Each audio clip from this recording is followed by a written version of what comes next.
Well, on Masters of Spin this morning, has Donald Trump turned an election liability into a strength after being dramatically airlifted to hospital last Saturday, all live here on Weekend Sunrise. He's now claiming to have been cured of COVID-19 after taking experimental drugs, which will be made widely available now for free. But these, I view these, I know they call them therapeutic, but to me it wasn't therapeutic, it just made me better, okay? I call that a cure. And if you're in the hospital and you're feeling really bad, I think we're going to work it so that you get them and you're going to get them free. And especially if you're a senior, we're going to get you in there quick. We have hundreds of thousands of doses that are just about ready. I have emergency use authorization all set, and we got to get it signed now. And you're going to get better. You're going to get better really fast. Wow, our Masters of Spin this morning are advertising and marketing gurus, Matthew Bywater and Dee Madigan. Welcome to you both. Matthew, he's calling his infection a gift from God because he has discovered the cure as a result.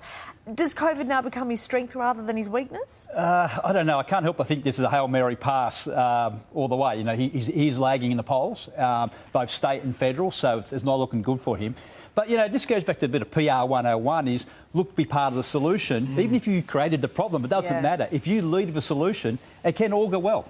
Dee, that's the thing, you know, for whatever criticism people will have of Donald Trump, and there is a lot of it, of course, you know, his ability to spin things, which is what we're talking about this morning, and his ability to campaign is really, really impressive. Does he do that now? Does he turn COVID into one of his appeals, even though people will say he mismanaged it so badly?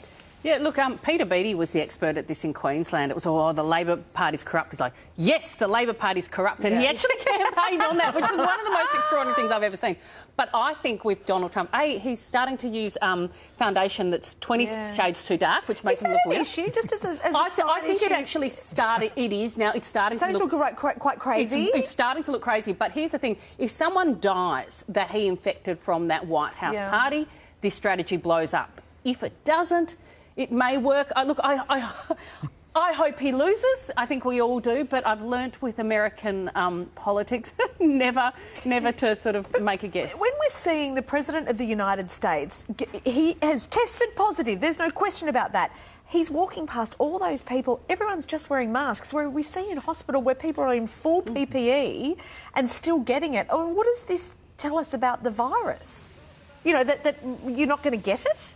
Yeah, well, I mean, the message he's putting out is, I mean, it's incredibly dangerous. There's no doubt about it. This man's a lunatic. But that's not necessarily a bad thing in America, apparently. No, you're absolutely right. Just moving on, because we don't have a lot of time, to a new campaign. This is from the Queensland government, telling swimmers to take personal responsibility for avoiding sharks.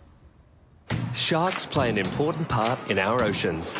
To reduce your risks, always swim between the flags and check signage. Do your part, be shark smart. Really interesting angle, this, I think, Matthew. So it's putting the onus back on the swimmer. Do you think this will get through, this message?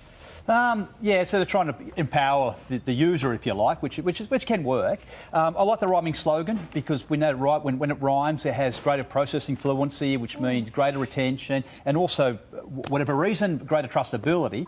They're going to have to repeat this a lot. When you've got a 5-word acrostic and you're going to have 5 different ads, they're going to have to repeat this a hell of a lot. It's a pretty boring ad, I think is what you're saying. You'd want to... I think sometimes you're better off being a little bit more creative and then you can show it less times and it'll sink through. It's lacking a lot of punch. It's lacking a lot. Yeah, OK, interesting idea. Now, finally, to a Victorian man who admits that he had a little too much time on his hands during lockdown, so he used some old 80s-era Macintosh computers to play up the reputation of Apple products being virus-free.